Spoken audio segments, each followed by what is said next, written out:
우리는 살아가면서 할 수 없는 많은 일을 겪게 됩니다. 때로는 내가 할 것이 아무것도 없습니다.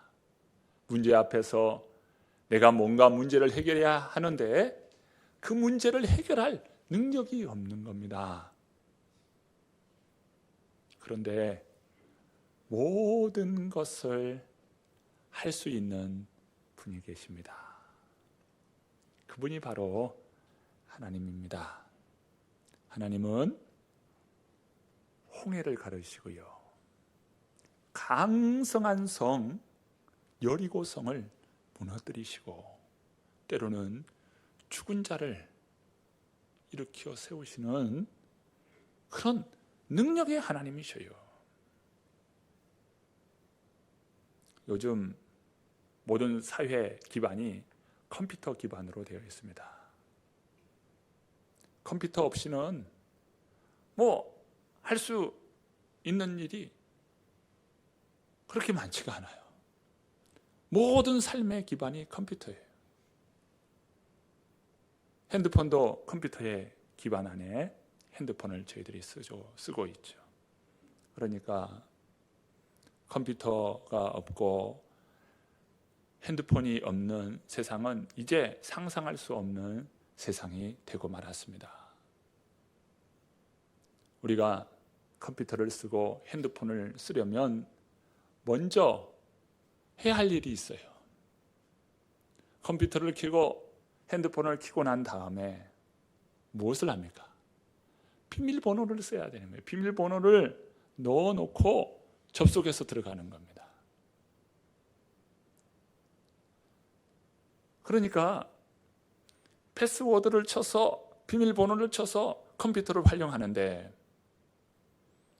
영적인 의미에서 보면 하나님은 무한하신 하나님의 그 능력이 그 하나님 편에 있습니다. 그 무한하신 하나님의 능력에 우리가 접속하고 들어가기 위해서 필요한 것이 있다 이거예요. 패스워드가 있습니다. 그 패스워드가 바로 기도입니다. 기도는 삶을 바꾸어 놓고 변화시킬 수 있는 놀라운 능력이 있어요. 만약 우리가 하나님 앞에 기도하기를 시작하고 기도하는 그런 사람이 된다면 우리는 전혀 다른 차원의 사람으로 살게 될 것입니다. 기도의 사람을 통해서 하나님은 일하셔요. 기도하는 그 사람은 음부의 권세, 사탄의 권세를 꺾어 놓습니다. 그리고 자신의 삶을 지켜갈 수 있는 겁니다. 기도하면 하나님과 연결돼요. 기도는 삶을 바꾸어 놓는 그런 능력이 있습니다. 기도할 때 인생의 문이 열립니다. 여러분, 하나님은 기도하는 사람을 찾으셔요. 또 하나님께서는 기도하는 교회를 쓰시고자 하십니다. 그런 의미에서 우리 사랑하는 성도님들은 기도하는 사람 되기를 축복합니다. 기도하기를 원하시는 분은 아멘 하십시오. 뿐만 아니라 우리 교회가 기도하는 교회가 되기를 원하시면 더 크게 아멘 하십시오. 저와 여러분이 기도의 사람이 되는 것입니다. 혹시 우리 가운데는 이런 분이 계실 수 있어요. 목사님, 저는 기도를 못해요. 저는 믿음이 없어요. 하나님 앞에 기도해도 응답이 없어요. 이렇게 말씀하시는 분이 계십니까? 그렇게 생각하시는 분이 계십니까? 에베소서 3장 12절의 말씀입니다. 제가 한번 읽어보겠습니다. 우리가 그 안에서 그를 믿음으로 말미암아 담대함과 확신을 가지고 하나님께 나아감을 얻느니라. 우리가 그 안에서, 예수 그리스도 안에서 믿음으로 말미암아 담대함과 확신을 가지고 하나님 앞에 나아감을 얻느니라. 여러분, 우리가 담대하여 확신을 가지고 하나님 앞에 나아갈 수 있는 것은 예수님께서 이미 하나님께 나아갈 수 있도록 길을 다 마련해 주셨다는 거예요. 우리는 그저 예수님의 이름으로 기도합니다. 이 고백을 하면 되는 것입니다. 저를 한번 따라서 해 주십시오. 예수님의 이름으로 기도합니다. 이것이 바로 하나님과 접속되는 패스워드예요. 예수님은 십자가의 보혈을 흘리시고 하나님과 우리의 관계를 회복시키시며 다 하나님께 나아갈 수 있도록 길을 마련해 주셨다는 거예요. 여러분, 얼굴이 예쁘다고, 얼굴이 아름답다고 하나님께 나아가는 것이 아니에요. 우리가 가진 재산이 많다고 하나님 앞에 나아가는 것이 아닙니다. 또 배운 것이 많다고, 그리고 내가 이런 위치에 있는 사람이라고 그것으로 하나님 앞에 나아가는 것이 아니라 우리는 무엇으로 나아가요? 예수님의 이름으로 나아가는 거예요. 좀 부족해도 괜찮아요. 조금 가진 것 없어도 괜찮아요. 여러분, 그것이 하나님 앞에 나아가는 조건이 아니에요. 우리가 하나님 앞에 나아갈 수 있는 것은 예수님의 이름으로 나아가는 것입니다. 오늘 우리가 읽었던 다니엘서 2장의 말씀은 하나님께서 행하신 놀라운 일을 보여주는 말씀이 다니엘서 2장에 기록되어 있습니다. 하루는 바벨론 제국의 왕이었던 느부갓네살 왕이 꿈을 꿉니다. 이 느부갓네살 왕이 얼마나 대단한 왕이냐면요, 그의 통치 기간이 무려 55년이에요. 그리고 바벨론 제국을 이룰 때 가장 강성한 제국을 이루었던 왕이 바로 느부갓네살 왕입니다. 그 왕이 꿈을 꾼 거예요. 그 꿈을 꾸고 얼마나 두려웠던지 모릅니다. 그런데 문제는 그 꿈이 기억이 나지를 않는 거예요. 꿈을 꾸고 난 이후에 기억이 나지를 않는 거예요. 그런데 그 꿈 안에는 하나님의 비전, 하나님의 놀라운 섭리가 그 꿈 안에 있었던 겁니다. 너무 두려움 가운데에 느부갓네살 왕이 바벨론 제국의 술사, 점쟁이, 지혜자들, 그들을 다 부르고 그들에게 명령하기를, 내가 꾼 꿈이 무엇이며 그 꿈을 해석하라. 꿈과 그 꿈에 대한 해석을 하지 못할 시에는 모두 죽이겠다고 명령을 내렸습니다. 바벨론에 이 술사들, 점쟁이들, 많은 지혜자들이 그 꿈을 알아보기 위해서 주술과 주문을 하고 자신의 방법을 온갖 동원해서 그것을 알아보려 했지만 그들은 끝내 알아내지 못합니다. 그들의 결론은 이것입니다. 이 세상에 그 어떤 사람도 그 꿈을 해석할 사람은 아무도 없습니다. 이것이 그들이 내린 결론이었어요. 그런데 문제는 이 지혜자들 가운데에 다니엘도 있다는 것입니다. 오늘 우리가 읽은 말씀에 보면 친위 대장이었던 아리옥이 다니엘에게 매우 급하게 달려옵니다. 요 며칠 동안 있었던 일들에 대해서 아주 급하게 이 아리옥이라고 하는 사람이 다니엘에게 왔는데요, 그간 있었던 이야기를 소상하게 이야기합니다. 다니엘은 무엇이 필요합니까? 하나님의 말씀이 필요했습니다. 하나님의 말씀이 필요했어요. 하나님은 다니엘에게 그 말씀으로서 응답하시기를 원하는데 특별한 방법을 통해 응답하시기를 원하셨습니다. 그 특별한 방법이 무엇일까요? 바로 기도입니다. 기적을 낳는 기도. 다니엘은 시간이 부족했습니다. 시간을 허비할 수 있는 그런 상황이 되지 않았어요. 이제 하나님의 말씀이 필요했기 때문에 다니엘은 단계적으로 하나님의 응답을 향하여 나아갑니다. 그 첫 번째 단계가 기도의 시간을 확보하는 것입니다. 본문 16절의 말씀인데요, 우리 같이 한번 읽어봅니다. 다니엘이 들어가서 왕께 구하기를 시간을 주시면 왕에게 그 해석을 알려드리리다 하니라. 다니엘은 소중한 시간을 허비할 수 없었습니다. 어떻게 하지? 난감해하고 두려워하고 염려할 시간을 갖지를 않았어요. 그는 곧바로 기도해야 한다라고 여겼습니다.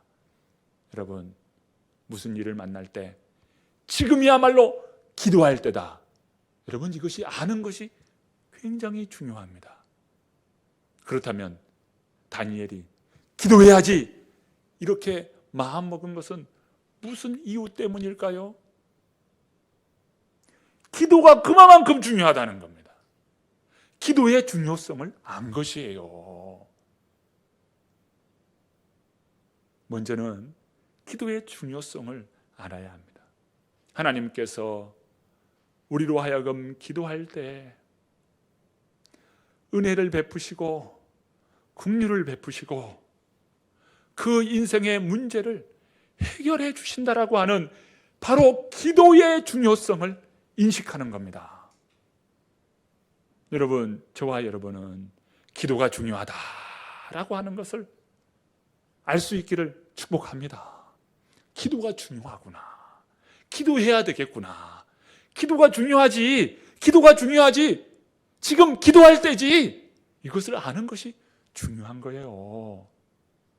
다니엘은 기도의 시간을 확보했어요. 이것이 첫 번째 단계입니다. 두 번째 단계는 다니엘은 기도할 친구, 기도의 동역자를 모집했습니다. 자, 본문 17절 말씀이에요. 우리 또 한번 읽어봅니다. 이에 다니엘이 자기 집으로 돌아가서 그 친구 하나냐와 미사엘과 아사랴에게 그 일을 알리고, 이스라엘 백성들은요 3번에 걸쳐서 바벨론으로 포로로 끌려갑니다. 바벨론의 포로로 끌려갑니다. 몇 번이라고요? 3번, 3차례. BC 606년, BC 597년, 그리고 BC 586년입니다. 1차, 2차, 3차 이렇게 포로로 끌려가요. 다니엘은 아마도 2차 포로 시기에 끌려갔을 것으로 여겨집니다.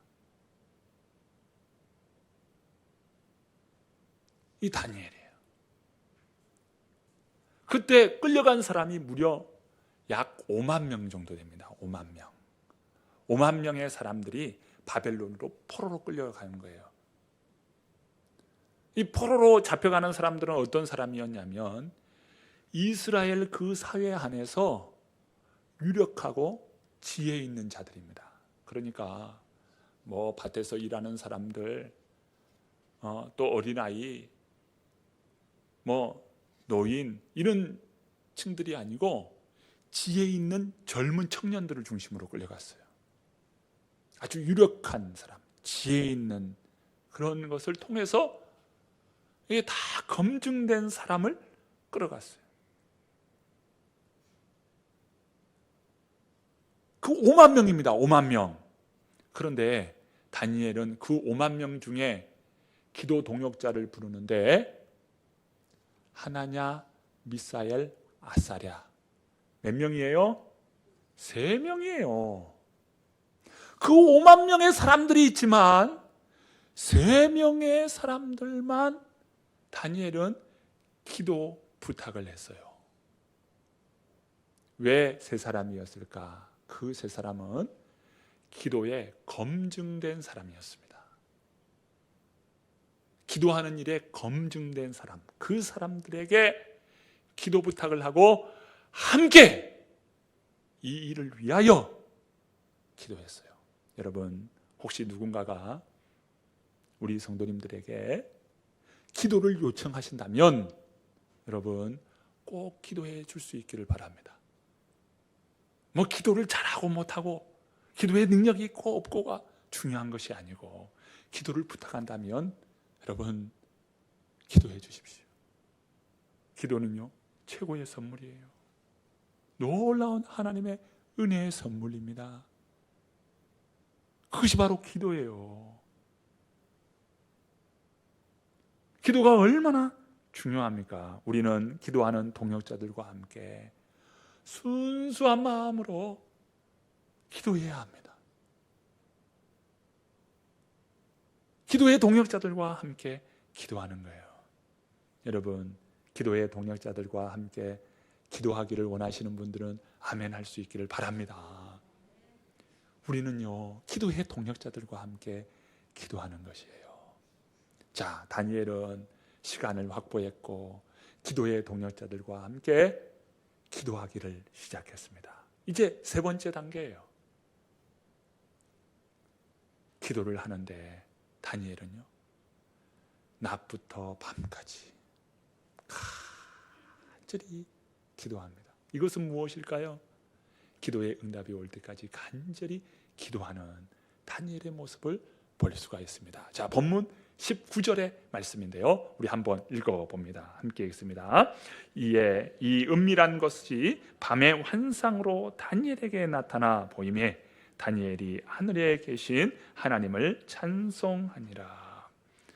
여러분, 기도에는 대가가 요구됩니다. 기도의 시간을 마련해 두고 기도의 장소를 마련하면서 기도하는 거예요. 부르짖어 기도하고 눈물로 기도하고 온 심령을 다하여 기도하는 거예요. 여러분, 기도에는요 이런 대가가 요구되는 겁니다. 기도해 준다고 해놓고 기도도 하지 않고 그러면 무슨 응답이 있겠어요? 기도에는 하나님 앞에 호소하고 간구하고 간절함으로 주님 앞에 기도해야 되지 않겠어요? 기도에는 대가가 요구된다 이 말입니다. 누군가 널 위해 기도하네. 여러분, 그 누군가는 여러분을 위해서 눈물로 기도하고 간절함으로 기도하고 응답으로 기도하고 하나님께서 도와주시기 위해서 기도하고 있다 이 말입니다. 야곱이라고 하는 인물이 있죠. 이 야곱은요 쌍둥이로 태어났어요. 형의 이름은 에서예요. 이는 동생인데요 둘이는 쌍둥이입니다. 그런데 이 야곱이 형이 받아야 할 그 아버지의 축복을 이 동생인 야곱이 가로챘어요. 그것으로 말미암아 형 에서와 이 야곱은 원수지간이 되었어요. 그래서 야곱은 도피해서 이 가나안의 저 북쪽에 있는 메소포타미아 지역에 이 하란이라는 곳에 가서 그는 도망자 신세로 살다가 20년 만에 고향으로 돌아오는 겁니다. 그런데 문제는 형 에서의 마음이 풀리지가 않았다는 거예요. 그 화가 풀리지가 않았어요. 사병을 이끌고요 동생이 온다는 소식을 듣고 무려 400명을 이끌고 이 야곱 잡아 죽이겠다고 오는 겁니다. 야곱은 그 소식을 듣게 됩니다. 야곱이 할 수 있는 게 아무것도 없는 거예요. 야복 나루에서 가족들을 먼저 다 건너게 합니다. 그리고 그 밤에 홀로 있습니다. 야곱은 그 옛날 하나님께서 나에게 주셨던 그 약속을 떠오르며 또 자신이 하나님 앞에 했던 소원을 기억하면서 무엇을 했나요? 기도한 거예요. 그런데 놀라운 기적이 일어나죠. 그 밤에 천사가 그 야곱과 함께 붙들고 씨름하는 거예요. 날이 밝아옵니다. 천사가 이야기하라. 이제 됐으니 놔라. 그러나 야곱은 그것을 놓을 수가 없었어요. 놓지 않겠다는 거예요. 그걸 잡고 놓지 않겠다는 거예요. 그러면서 하는 이야기가 당신이 나에게 축복을 베풀지 않으면 나는 이 손을 놓을 수가 없습니다. 그러자 그 천사가 야곱을 축복하고, 그리고 야곱은 하나님과 겨루어 이겼노라고 하는 새로운 이름을 갖게 됩니다. 기도의 응답은 참으로 신기했습니다. 야곱이 형 에서를 찾아가기 전에 먼저 하나님께서 에서를 만나시고 에서의 마음을 돌이키셨어요. 야곱이 에서를 보자, 또 에서가 야곱을 보자, 그 둘이는 얼굴을 어금망 맞춰서 울면서 포옹하고 형님, 동생 하면서 엉엉 울면서, 그때 야곱이 하는 이야기가 무엇입니까? 형님의 얼굴을 배우니 하나님의 얼굴을 배움과 같습니다. 야곱은요, 자기 중심적 삶을 살았던 인물입니다. 무엇인지 자기 중심적 삶을 살았어요. 그런데 기도의 그 응답과 기도의 은혜를 누리고 난 다음에는 자기 중심적 삶이 아니라 하나님 중심적 삶으로 변화되는 것을 볼 수가 있습니다. 기도는 그런 것입니다. 여러분, 히브리서 말씀에는 다음과 같은 말씀을 해요. 우리가 긍휼하심을 받고 때를 따라 돕는 은혜를 얻기 위하여 은혜의 보좌 앞에 담대히 나아갈지니라. 하나님의 은혜의 보좌 앞으로 나아갈 수 있도록 우리 주님께서 말씀하시기를 담대히 나아갈지니라. 여러분, 기도하기를 시작하시기 바랍니다. 기도의 대가를 지불하시기를 바랍니다. 여러분, 남편을 위해서 기도하셔요. 가정을 위해서 기도하셔요. 그리고 인생의 앞길을 위하여 기도하세요. 기도의 대가를 여러분 지불하십시오. 기도하기를 시작하는 겁니다. 이것이 다니엘이 취했던 단계예요. 이제 마지막 단계는요, 다니엘이 응답을 받고 그 다음 한 일, 하나님을 찬양합니다. 자, 본문 19절과 20절 말씀을 함께 읽어봅니다. 함께 읽습니다. 이에 이 은밀한 것이 밤의 환상으로 다니엘에게 나타나 보이매 다니엘이 하늘에 계신 하나님을 찬송하니라.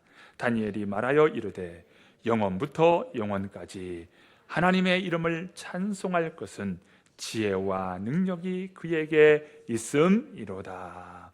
다니엘이요, 그렇게 하나님 앞에 밤을 새우며 기도했잖아요. 그런데 그 밤에 환상이 열리는데 바로 느부갓네살 왕이 꾼 그 꿈을 동일하게 보는 겁니다.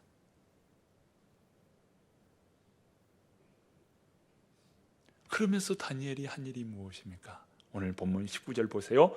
다니엘이 하늘에 계신 하나님을 찬송하니라. 하나님을 찬송하는 거예요. 그리고 20절도 보십시오. 영원부터 영원까지 하나님의 이름을 찬송할 것은 지혜와 능력이 그에게 있음이로다. 하나님을 찬송하는 거예요. 자, 본문 23절 말씀도 한번 읽어봅니다. 23절 말씀 읽어봅니다. 나의 조상들의 하나님이여, 주께서 이제 내게 지혜와 능력을 주시고 우리가 주께 구한 것을 내게 알게 하셨사오니 내가 주께 감사하고 주를 찬양하나이다. 곧 주께서 왕의 그 일을 내게 보이셨나이다 하니라. 자, 23절 말씀에 보면 지혜와 능력을 내게 주시고 우리가 주께 구한 것을 내게 알게 하셨다. 그로 인하여 다니엘이 뭐라고 합니까? 내가 주께 감사하고 주를 찬양하나이다.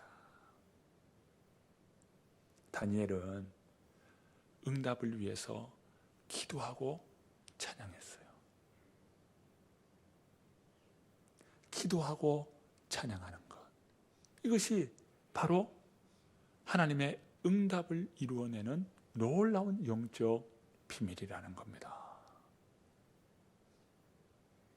기도하고 찬양합니다. 기도하고 찬양할 때 마치 물이 마르지 아니하고 계속 솟아나는 샘물처럼 은혜의 그 충만함이 기도하고 찬양하는 가운데 넘치게 흐른다는 겁니다. 찬양은 하나님의 은혜와 능력이 마르지 않게 해요. 여러분 한번 경험해 보십시오. 내 입속에 계속 찬양을 부릅니다.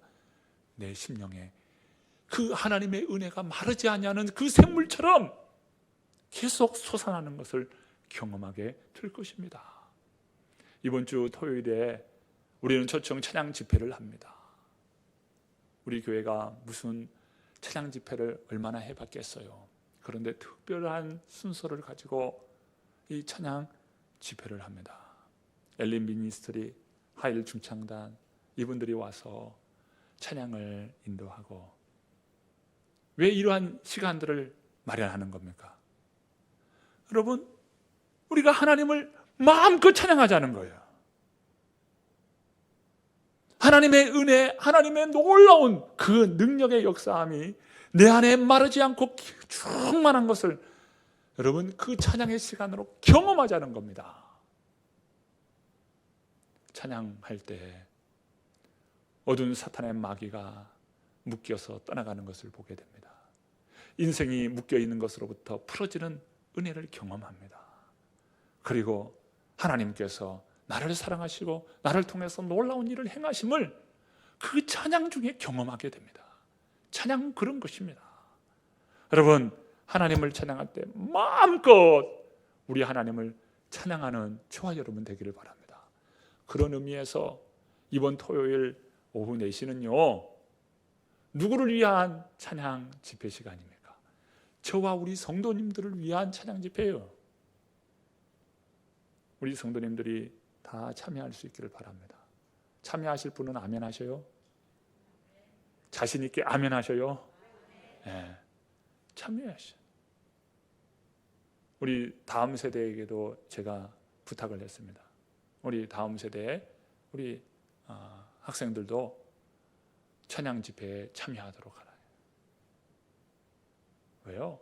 우리가 멀리 가서 찬양 집회에 참여도 하는데 우리 교회에서 찬양 집회를 하고 정말 초청하면서 찬양 집회를 준비했는데, 우리 교회가 준비했는데 누가 주인공이 돼야 합니까? 우리 각자가 주인공이 돼야죠. 그 찬양의 은혜에 받는 그 주인공이 우리 각자가 돼야 되죠. 얼마나 귀한 시간이에요. 정말 이 자리가 우리 주님의 임재의 자리, 하나님께서 영광 중에 자정하시고 이스라엘이 그 성막을 짓고 난 다음에 그 지성소에 하나님의 그 셰카이나 그 영광이 그렇게 가득 넘쳐서 모두가 다 그 하나님의 임재 앞에 경배하지 않습니까? 바로 이 자리에 우리 주님의 임재함이 가득하고 더 이상 우리를 올가맬 수가 없고 음부의 권세, 죄악의 권세, 사단의 권세가 우리 안에서 더 이상 우리를 올가맬 수 없는 그런 은혜의 역사함으로 성령의 충만함의 은혜를 우리 모두가 경험해야 되지 않겠습니까? 은혜의 문이 이렇게 열리는 거예요. 축복의 문이 이렇게 열리는 거예요. 그 하나님의 놀라운 은혜 체험들을, 정말 은혜 체험의 그 추억들을 우리가 이 자리에서 만들어 갈 수 있기를 바랍니다. 성도 여러분, 우리 하나님께서 우리를 기적의 인생으로 우리를 바꾸고자 하십니다. 여기에는 기적을 낳는 기도인 거예요. 저와 여러분이 기도의 사람이 되어서 정말 하나님의 은혜의 풍성함을 누리는 복된 주의 성도들 다 될 수 있기를 간절히 축원하옵나이다.